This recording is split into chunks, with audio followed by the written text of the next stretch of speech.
It takes a tremendous amount of courage to come out under ideal conditions. You never know if people you love will embrace you or reject you, if people you don't know will hate you just because of who you are or what you might lose unexpectedly, like your home, your job, your health due to violence. To come out publicly during a church congregation, one you're leading, one that's being live streamed for the whole world to see, that takes a lot of faith. Hello, folks, and welcome to Transfactual. My name is Ember, and I'm an intersex transgender woman of diverse education, a secular minister, a pro-science public speaker, and a debunker of pseudoscience-flavored conspiracy theories, among other things. This is where you hit the subscribe button like it owes you money, and give the like button a gentle tap, just to prove you aren't a monster. Today we're meeting Reverend Philippa Phaneuf, the most recent minister to come to the attention of the Bigot Brigade, following her November 23rd service where she came out to her congregation as trans. On a live stream this year. This girl's got guts. So I want to take a look at what she actually said to the church folk and share my thoughts as both a human rights advocate and a minister of how others might handle this very delicate situation with grace. Let's do this.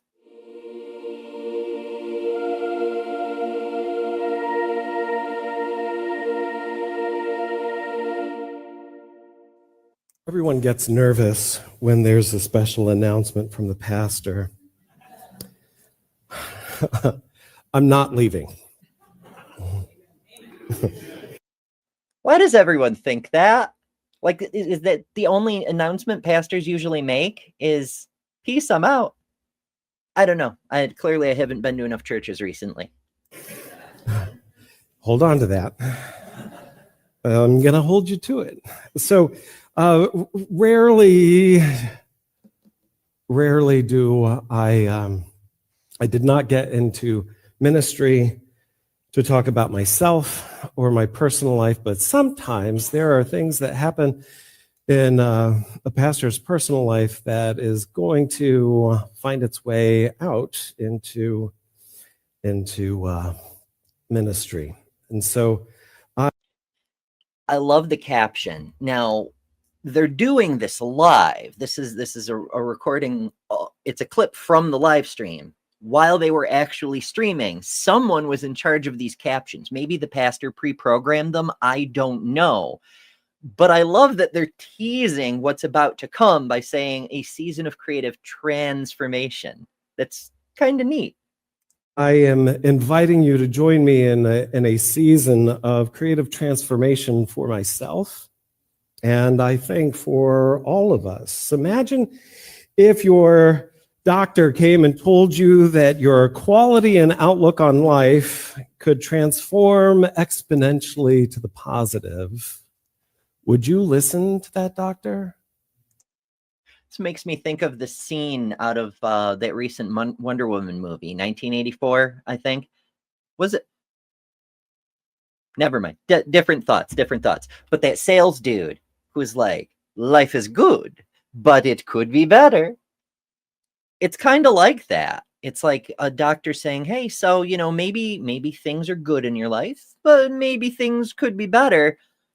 But here's a way that someone like you could be even better. Like, oh, you suffer from constant migraines like your entire life?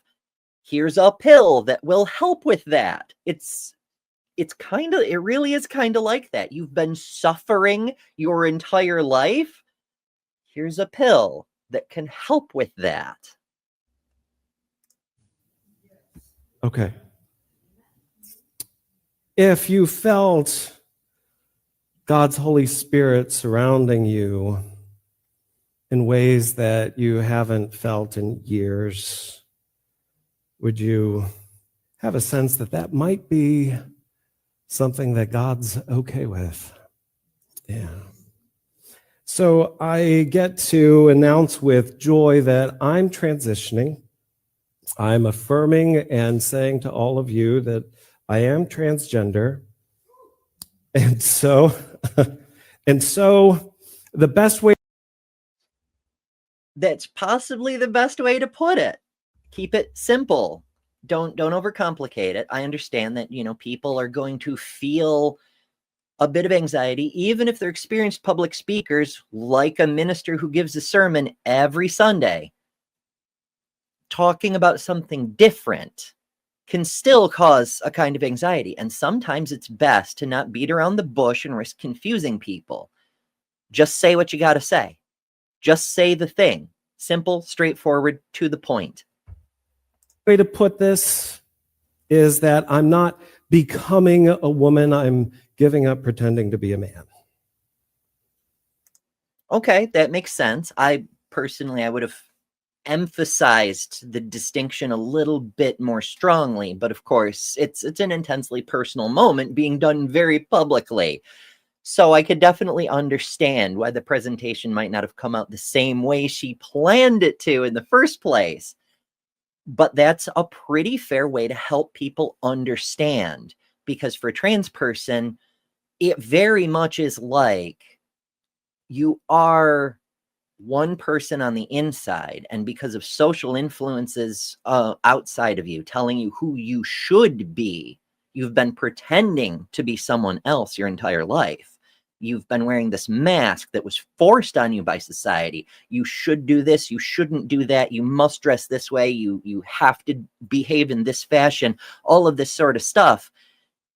And it's just not you. You've been going along to get along as long as you can, but you reach a certain point where you can't. You have to stop pretending. It's a different place for everybody.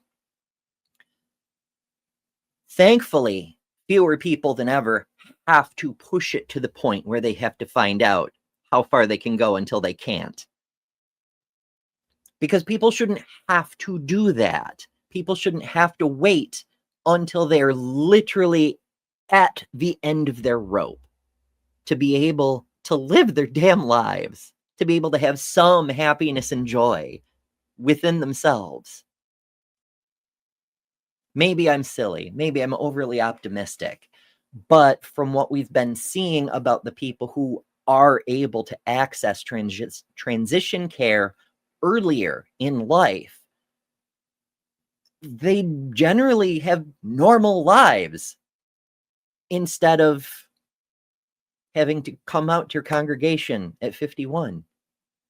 I mean, it's wonderful she's doing this. It's brave as hell. But she shouldn't have ever had to, if you see what I mean. This is a process, and this is going to be shocking for some of us as to what this all means. But this is where we invite God's Holy Spirit to grant us grace and peace, because really what it comes down to is awareness. So let's just be aware and recognize the fact that there can often be, in these kinds of situations, the fear of the unknown. That's a fair way to address it. A lot of people are going to be confused, especially considering there's so much static out in the zeitgeist at the moment. So saying, hey, fear of the unknown is a normal thing. Don't be afraid of it. Just be aware,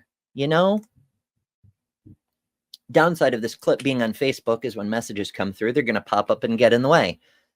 But I couldn't get it off of Facebook. So we're working with what we've got, folks.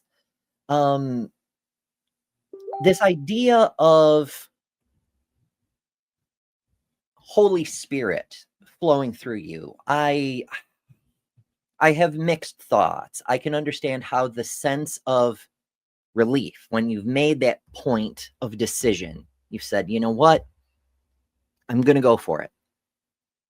For a lot of us older trans gals, we feel like it's too late, like we've missed our chance. But even so, you reach a point where it doesn't matter anymore. Because it's either try don't. And if you don't, there's no more road. There's nothing there. It's just a big old cliff, an emptiness, a void, much like the one behind me. And so you try. And then you feel a sense of relief. You feel joy because you finally get to live. Like for real, not just go through the motions, not just exist, but live. And it's something that for many of us, we've never really known.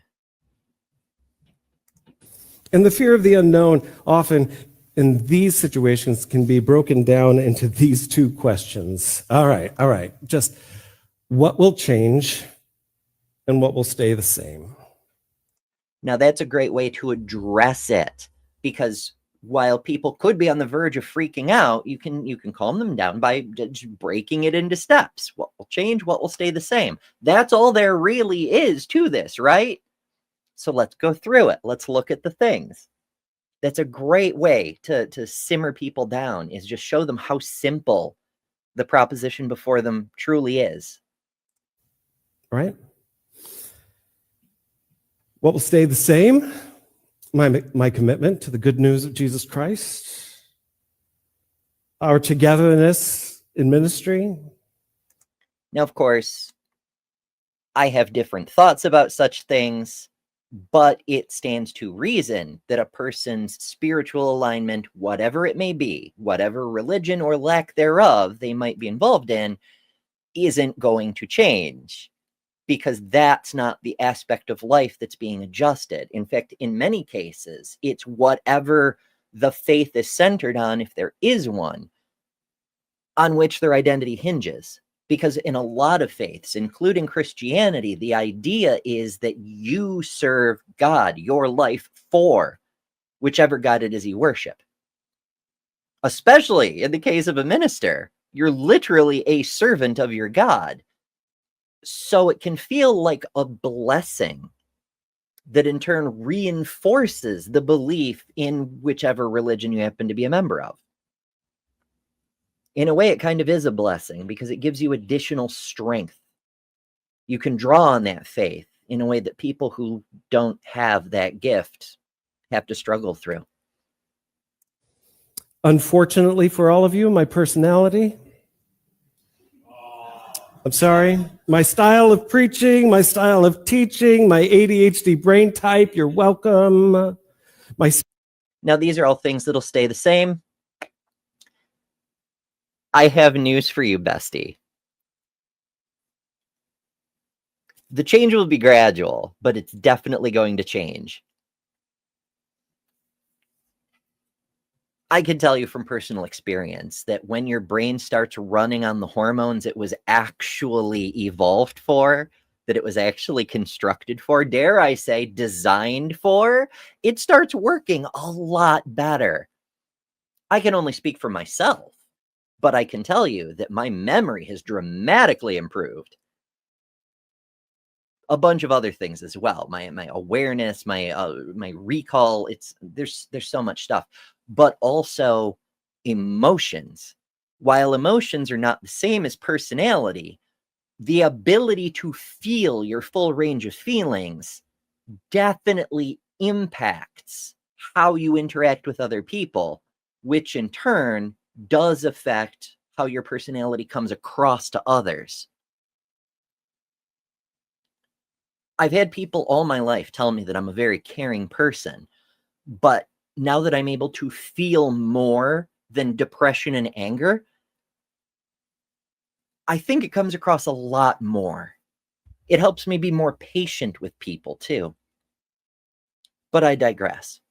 The point is, things may change that Pastor Phil, because she does still go by Phil, Pastor Phil isn't expecting. But that's one of the joys of transition too, is those little surprises, those things that you weren't expecting.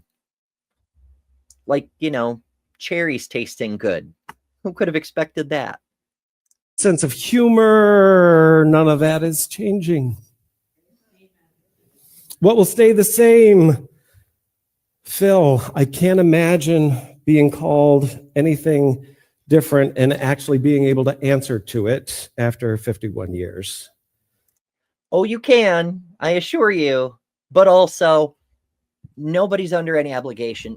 When you transition, just like when you get married or go through several other kinds of major life changes, you have the opportunity to change some or part or all of your name, but you don't have to.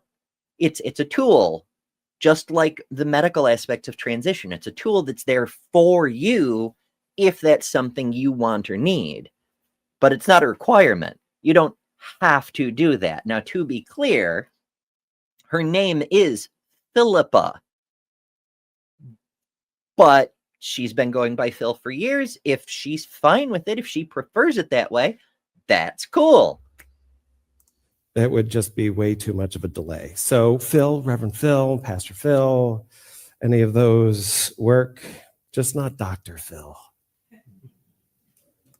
She does also have a doctorate. She's a reverend doctor. It's a theological doctorate. It's a religious doctorate, like about half of mine are, but it is still a doctorate. What will stay the same? My commitment to prioritizing belonging. We've spent enough time with each other that you know how important it is for a community of faith to prioritize belonging.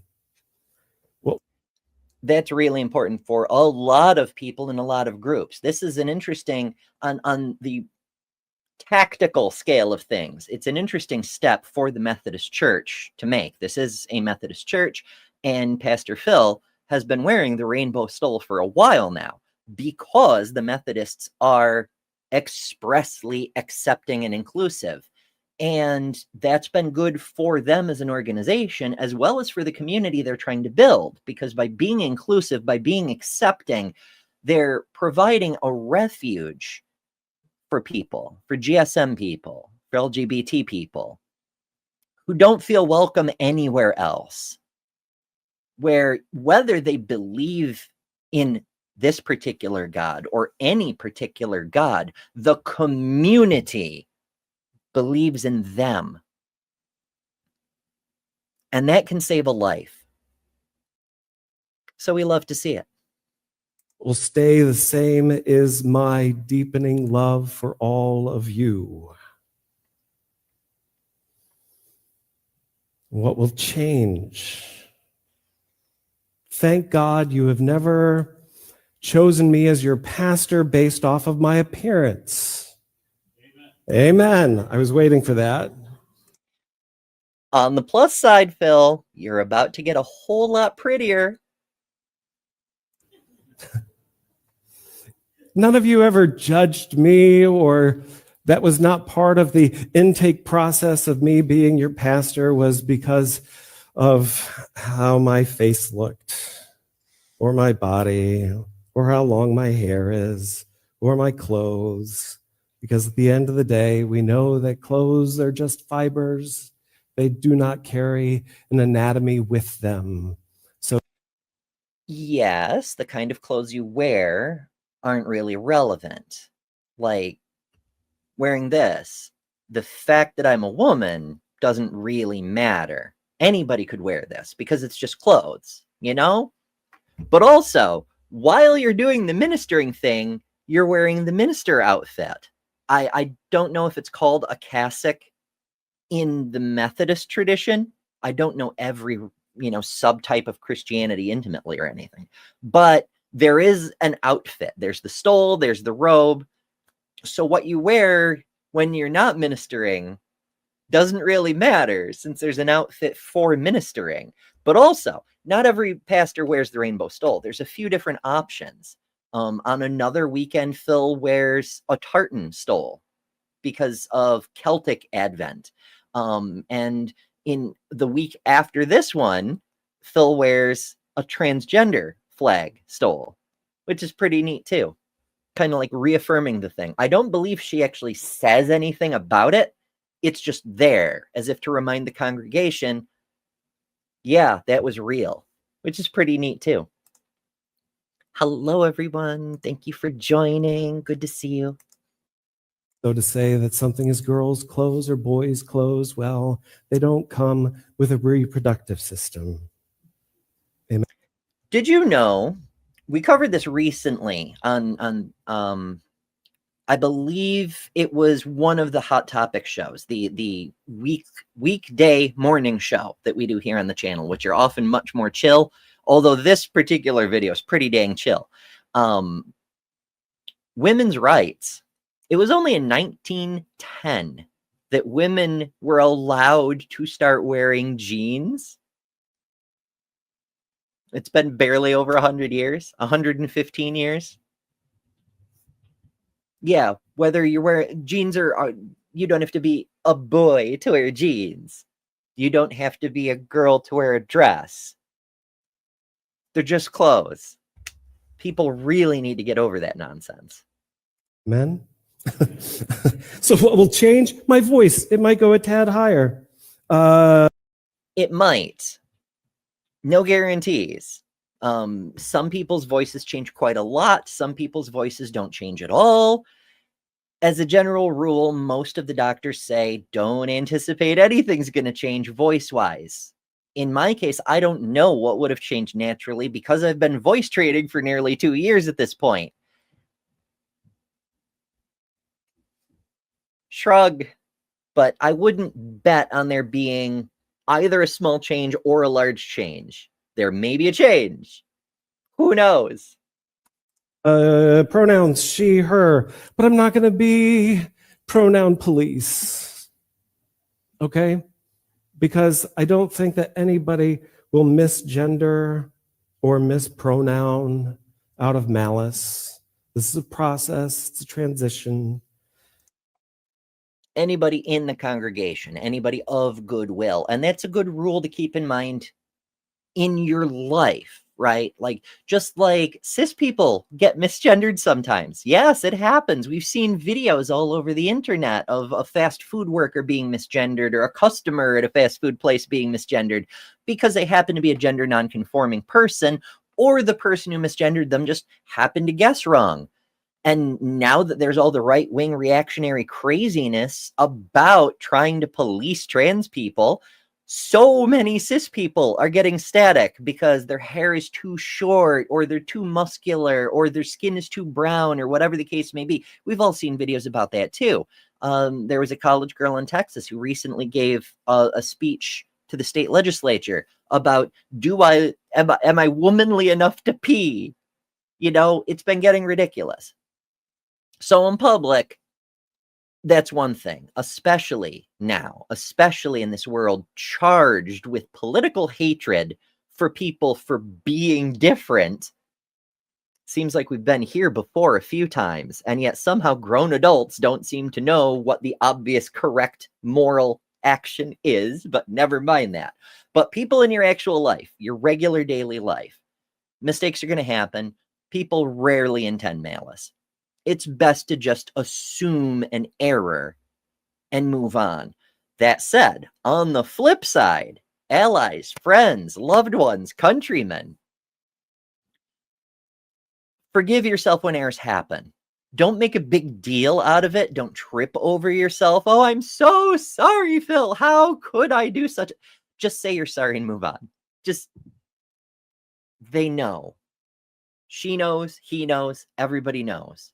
It's just a blip. Just say you're sorry and move on. You don't have to make a scene out of it. What will change is my full name. I'm taking on for me Fiona's middle name so that we have that in common. I don't know who Fiona is. Possibly a departed loved one. Possibly a relative. It's not really that important. What may change? It's not important for the purposes of what we're covering today. Obviously, it's very important to Reverend Phil. Is that we might become known within the community as an even safer space for people who have felt marginalized. Notice what I said, an even safer space. I didn't say rather that we'll important. Because like what I was talking about earlier, the Methodist Church has been kind of leading the charge amongst the more progressive churches because that's needed, right? Like some churches aren't primarily about control and tithes and taking away people's bodily autonomy and telling them how to live. Some of them, there's an idea that they should serve the people they serve, that they should be there for the community. I'm thinking of the lady who was calling around asking for baby formula recently that every channel of the universe seemed to cover.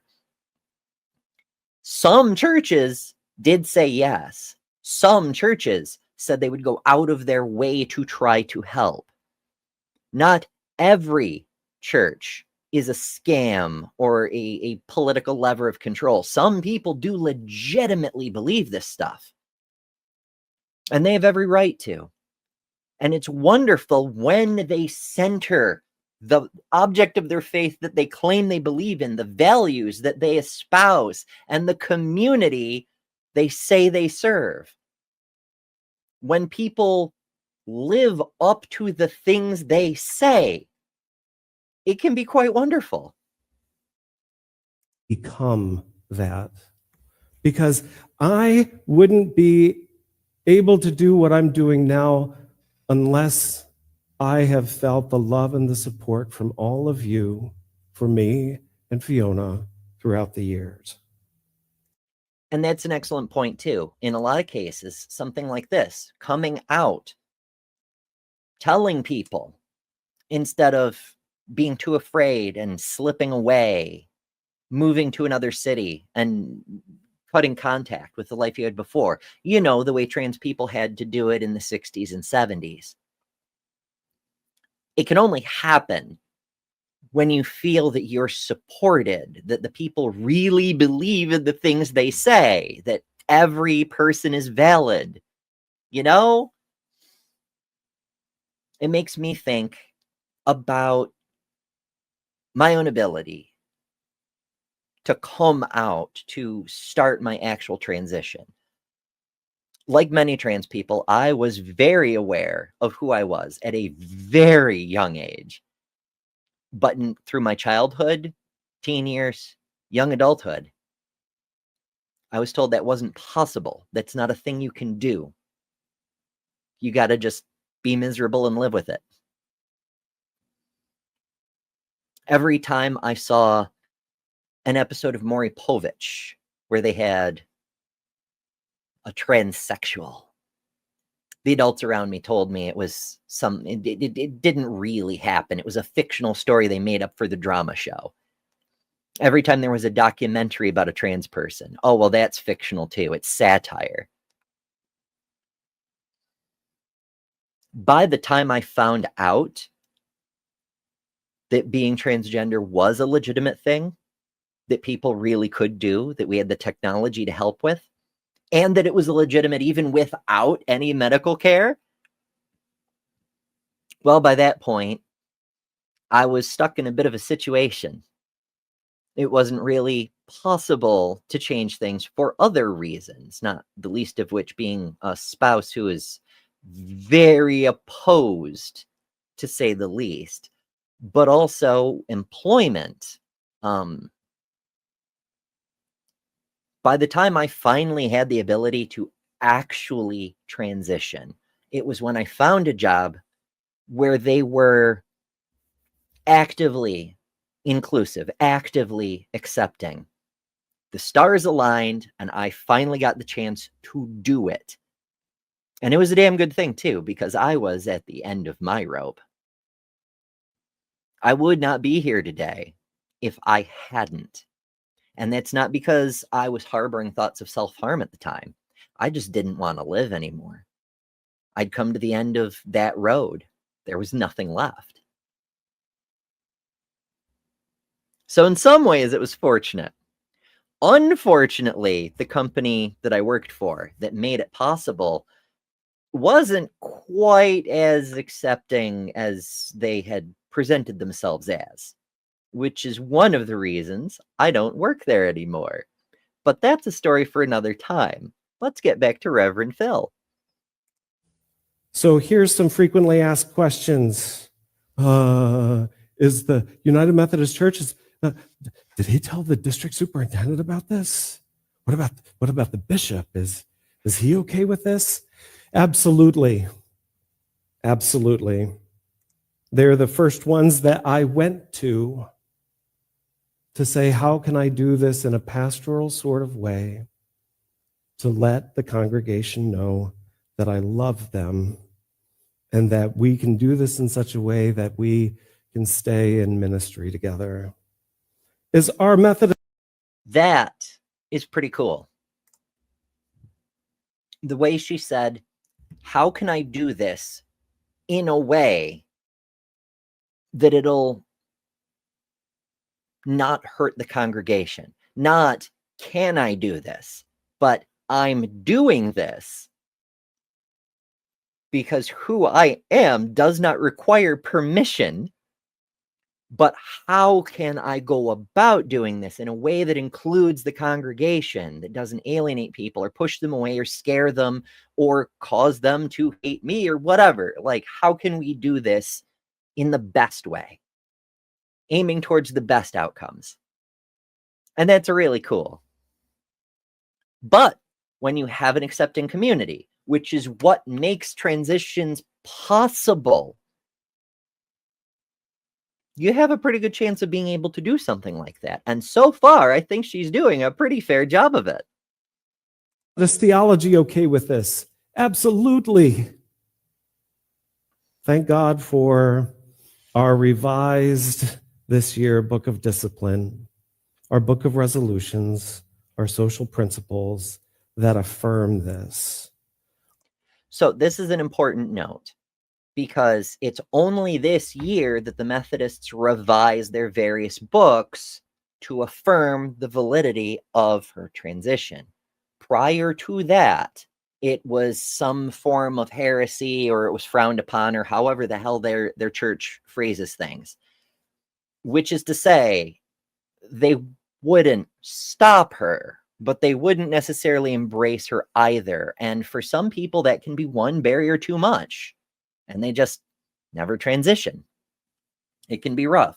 She's also a long way from being the first Methodist ministers to transition. On Transpositions Weekly, Transpositive News, and some of the other shows that we do, we've reported on several of them over the past couple of years. Sometimes the church doesn't exactly smile on them, living, apparently, but they weren't stopped either.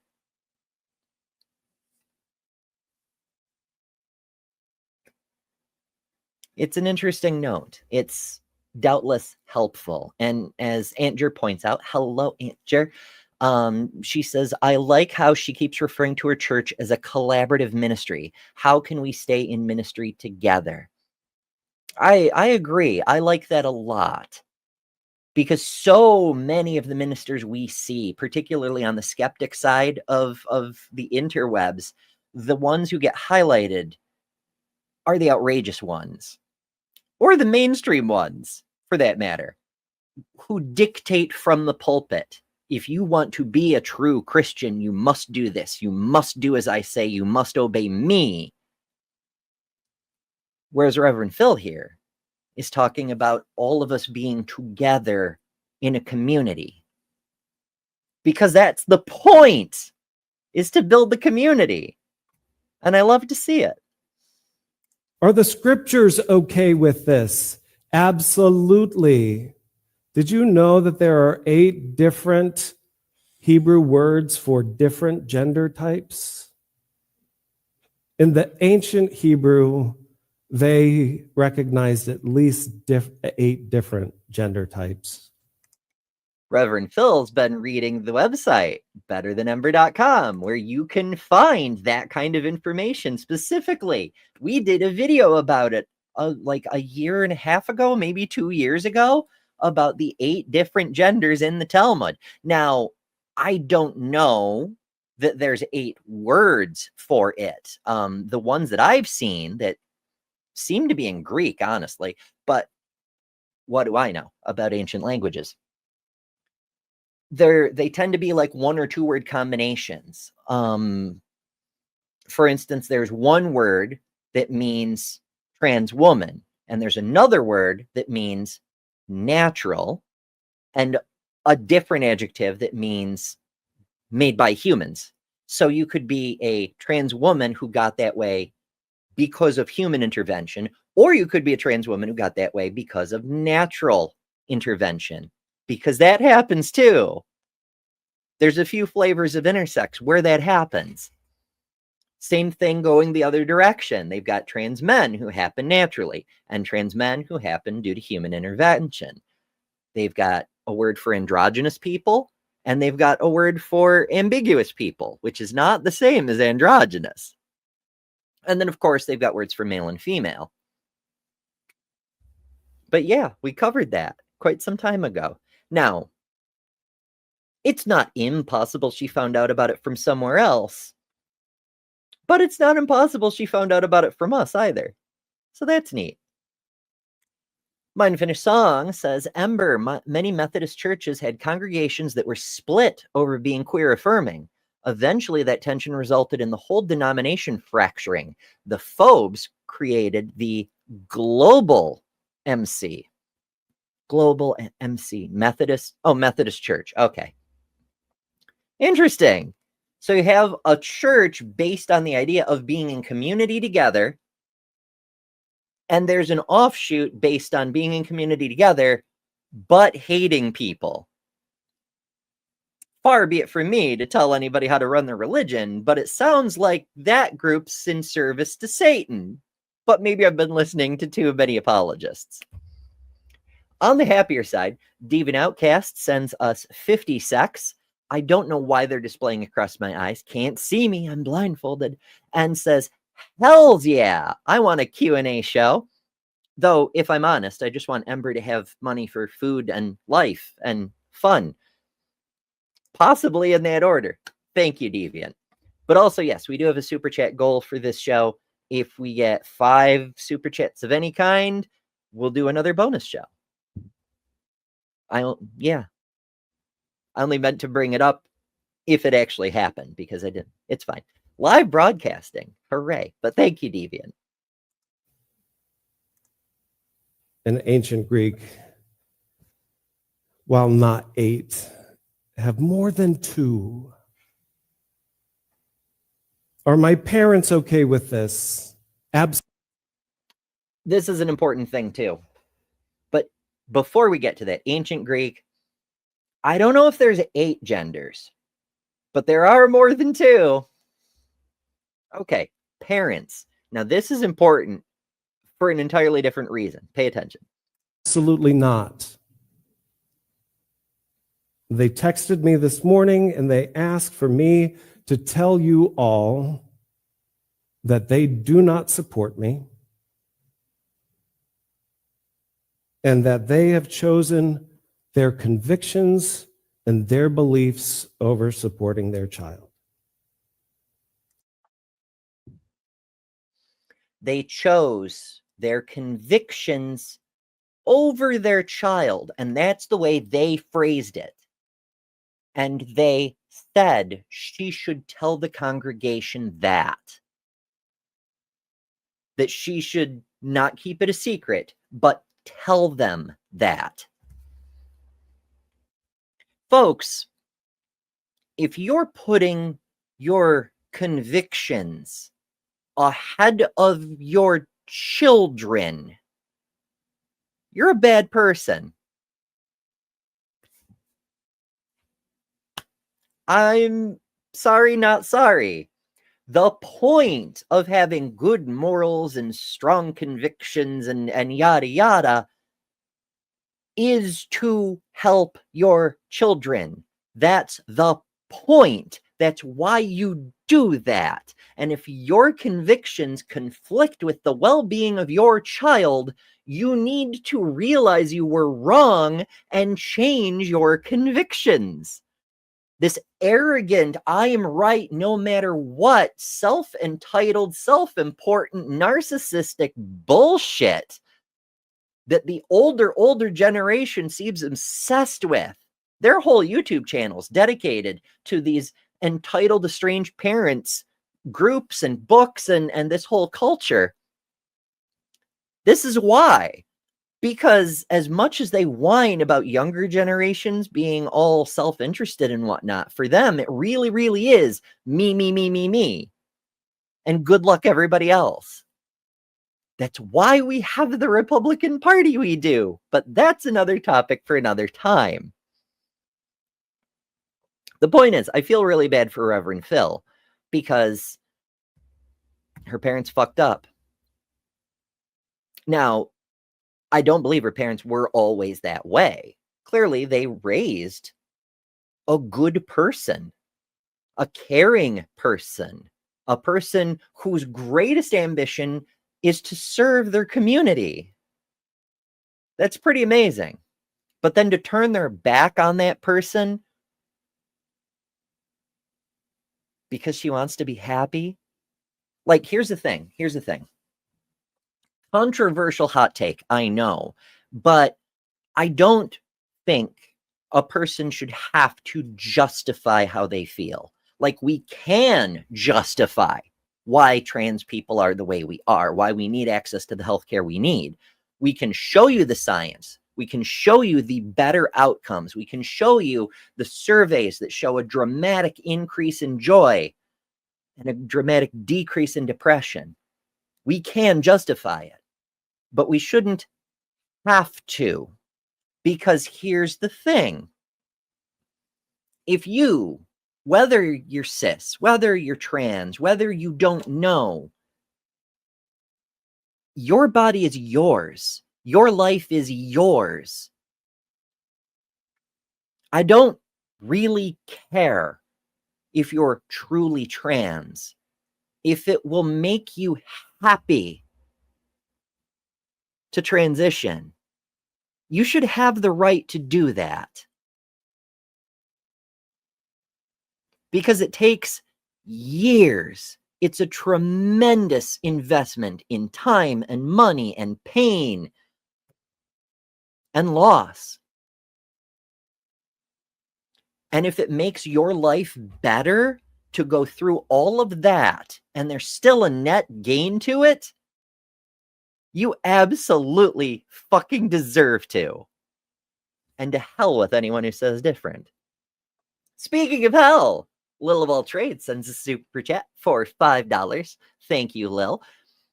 That pun brought to you by the legend of Lilith being the mother of all demons. And people who know. Thank you, Lil. Lil says, all hail the right-handed Sith. Fair enough.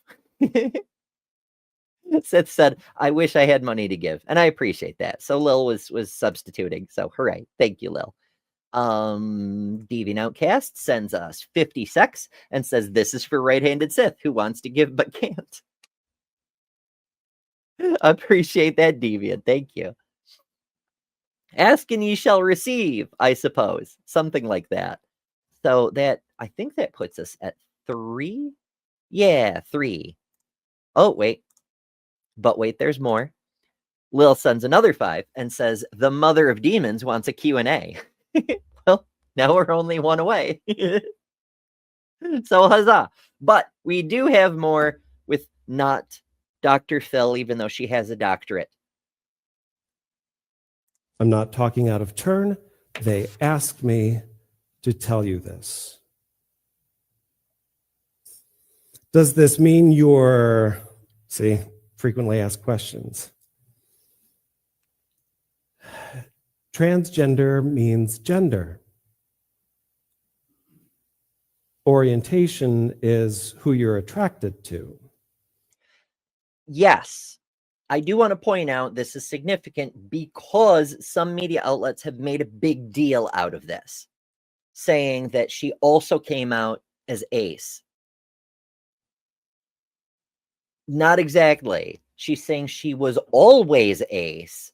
She's just putting it in there so that people understand when she says she's not looking to date anyone, she fucking means it.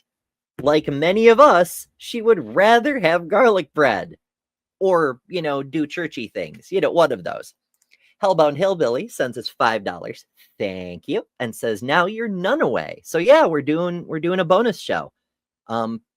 Possibly tomorrow, asterisk. Honestly, folks, today was a bit of a close call. There are some things going on that it took me hours to get in front of the camera, folks, because there's, goodness. Lil got her garlic bread shirt. Neat.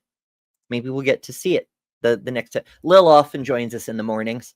Not every day, because sometimes there's issues, there's rain, there's dogs, there's all sorts of things. But she's often there. That's why she has her own emoji, because she's a very frequent co-host on the morning show. So once again, make sure you're subscribed. Join us at 11 a.m. Eastern for Hot Topic. We're doing Atheist Advent this year. It's super fun and extra science-y. I'm in the category of what they call asexual. I've been that way since we've all been together. Is that I'm not living my life in such a way that I am looking for romance. And that's okay. We all have to live the ways that we live. Okay, so pluses and minuses. You don't have to be single just because you're trans. I understand that a lot of people do feel that way, or they're uncomfortable dating because they're worried about the blowback or whatever. But also, can we please fucking normalize that it's all right to not be attracted to anyone? It is okay to be an asexual person.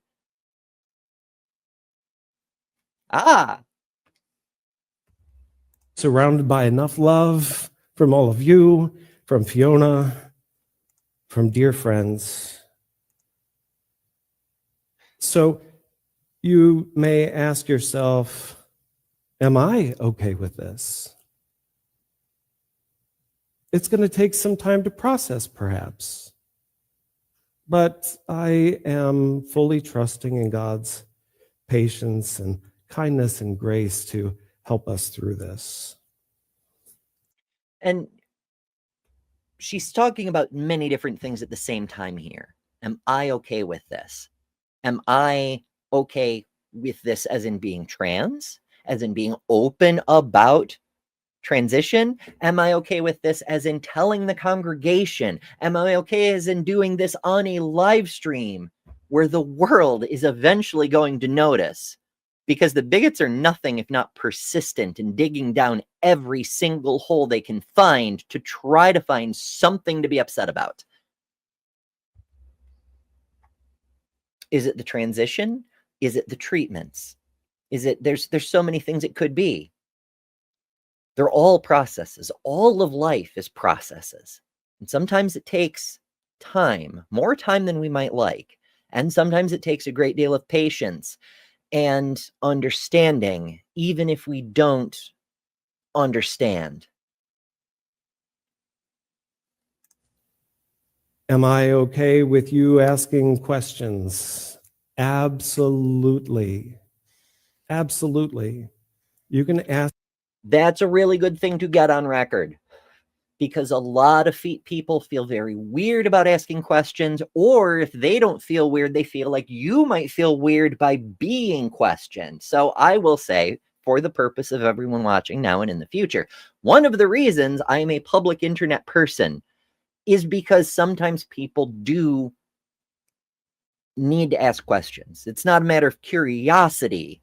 It's a matter of, am I doing right by my community members, by my trans girlfriend or trans boyfriend or trans NB partner, or one of my parents came out as trans, whatever the case may be.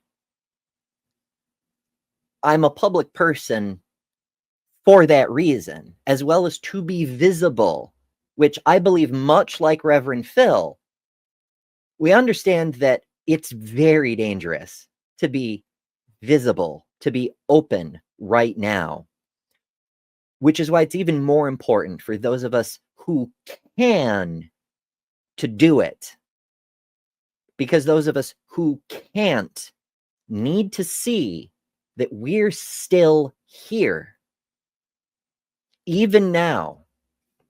There's still hope.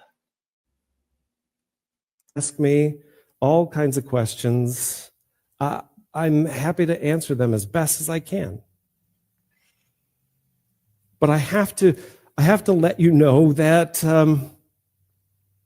this is now the third month that I'm in hormone replacement therapy. She's already 3 months into HRT. It's still early enough that people probably haven't noticed anything different. It's still early enough that she may not be noticing anything different. But it's reaching the point where there are going to start to be noticeable differences. Which makes me wonder, is she telling the congregation because she's reached the 3-month mark and she said, okay, this is for real. This is helping me. I'm feeling better. Things are getting better. It's not a mistake. It's not an error. This medical treatment is working. And so I'm going to keep doing it. So I better tell the congregation because they're going to start to notice changes. Or is it more,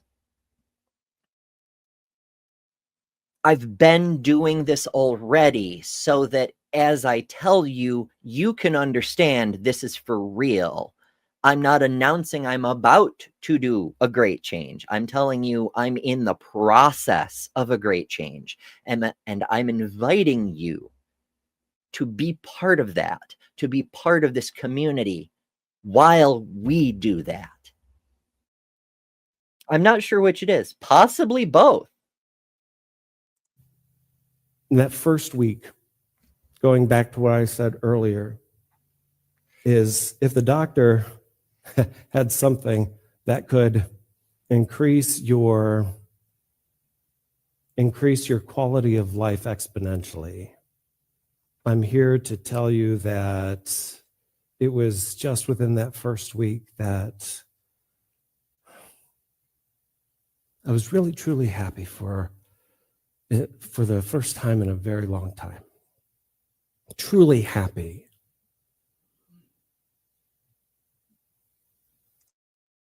I can relate, as you might expect. I'm not going to wax poetic about what it feels like, but I can tell you, as many of you know, I do a daily recording, something like a video journal sort of thing about what's been going on in my life for that day, what's on my mind, how I'm feeling about things.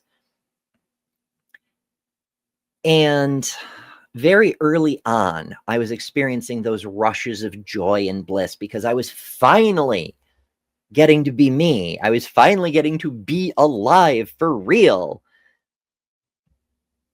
It was so wonderful. And I remember feeling so tickled by those, feeling this kind of euphoria that while I have known some pretty great joys in my life, I've never felt anything like that. And I thought to myself while I was doing one of these recordings, I hope that never goes away. I hope I don't take it for granted how I'm feeling now. It doesn't become just a standard baseline, that I always feel that.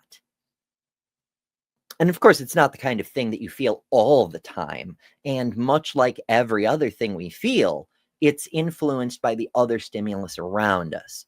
The more stress we have in our lives, the less we're able to feel our own joys with any kind of joy, of course. But from time to time, when my sense of stress simmers down a bit, that joy still wells up. It just bursts out of me. And just the other day, I was recording one of those video journal entries. And I was just in the middle of talking about how ordinary that particular day had been, how it wasn't particularly great, but it wasn't horrible either. And that's, in the grander scheme of things, kind of a win. And then it just came over me. And I just kind of hugged myself and grinned like an idiot for a full 30 seconds before I could articulate what had just happened.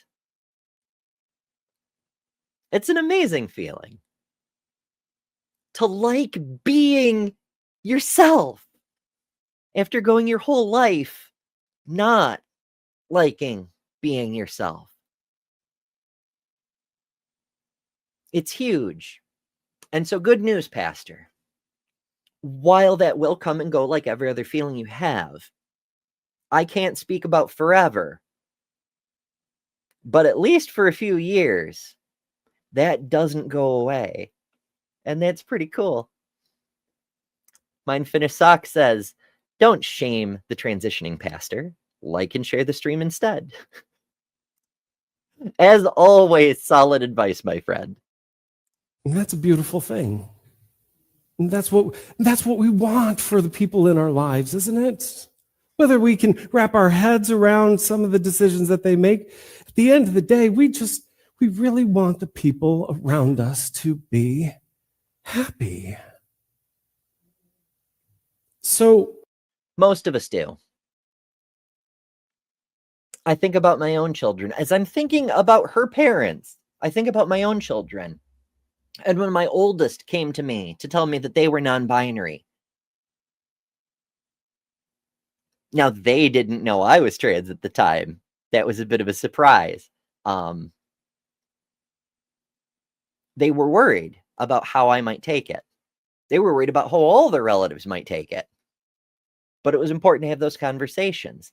And I instinctively knew the immediate first response has to be you accept your child. You make it clear to them in no uncertain terms that you still love them, not the name you've given them or what clothes you've bought for them or how they interact with other people, how they date people, whatever it is. It's the person that you love.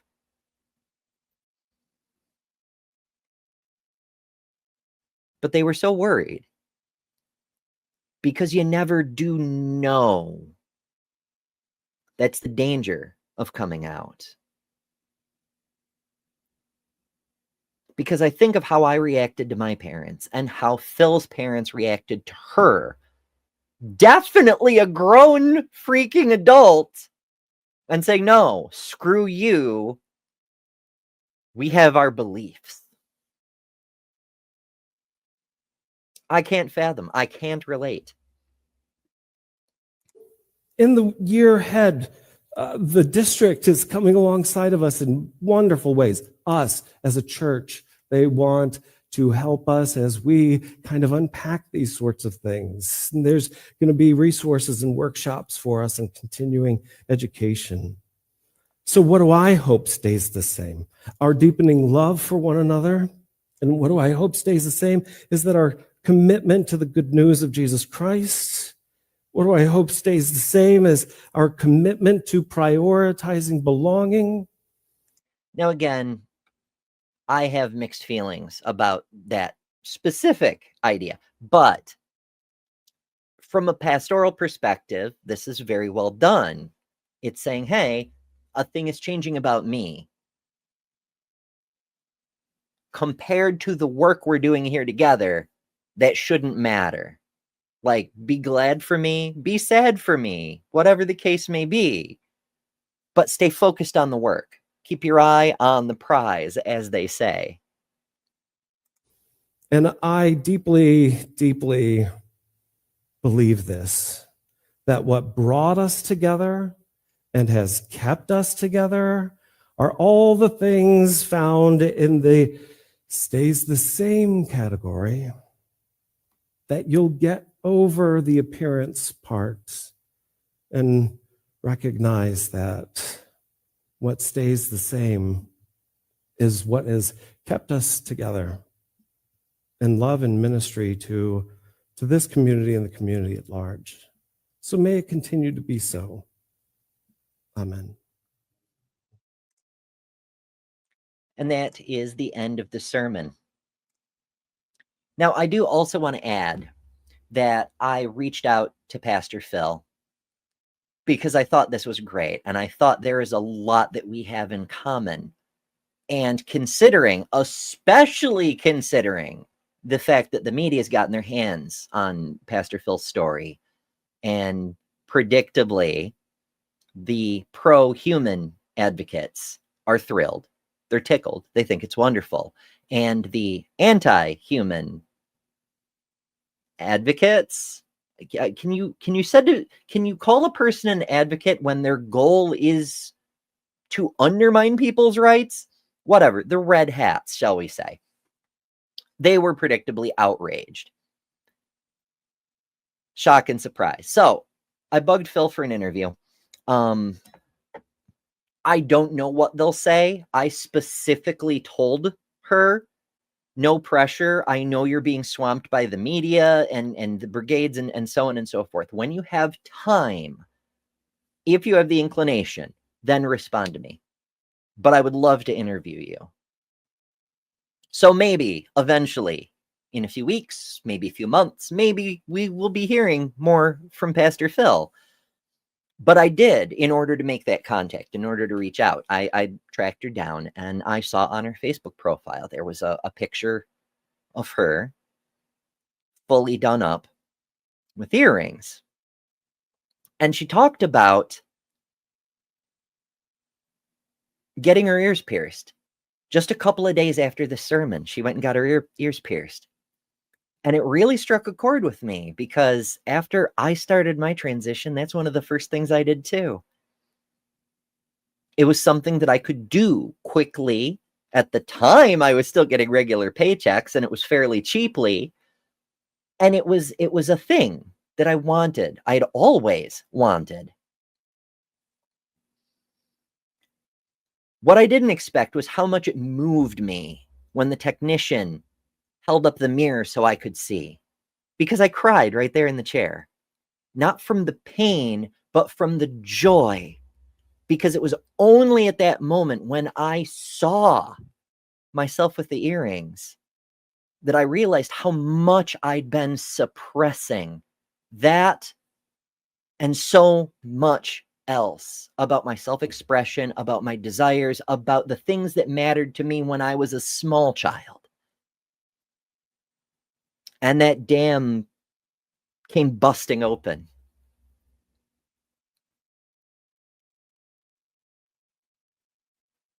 I think that might be an essential part of a person's early transition, is breaking down that barrier and finding the child within, the lost, forgotten, buried under the world's bullshit little boy or little girl, or little them in the case of a non-binary person, who was ignored, who was lied to, and who was told by everyone that they couldn't be who they are, that it was impossible for them to be who they were, that instead they had to be someone else.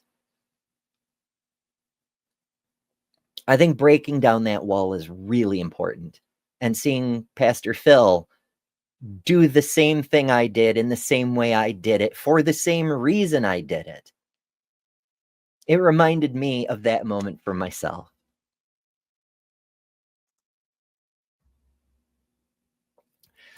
That's going to do it for me for this time.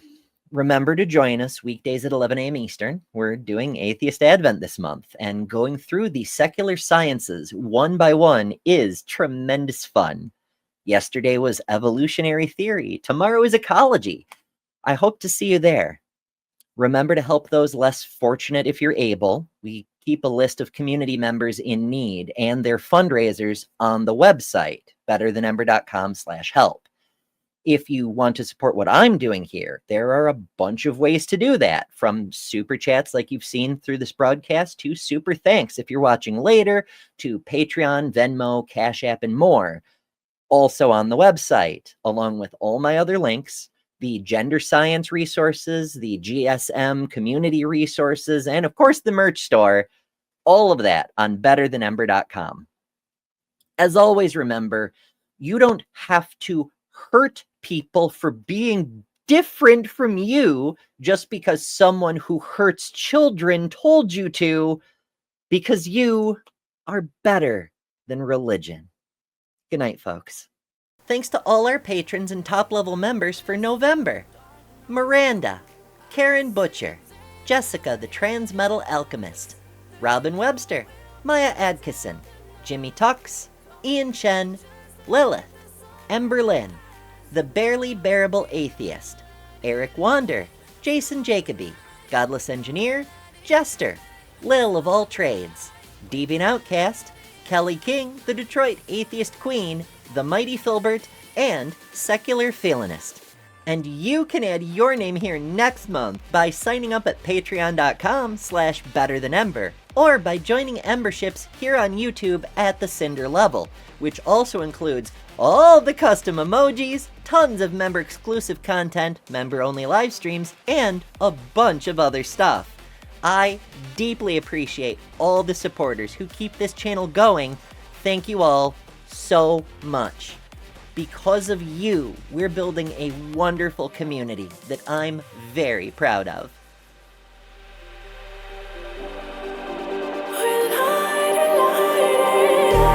Just like a spark that springs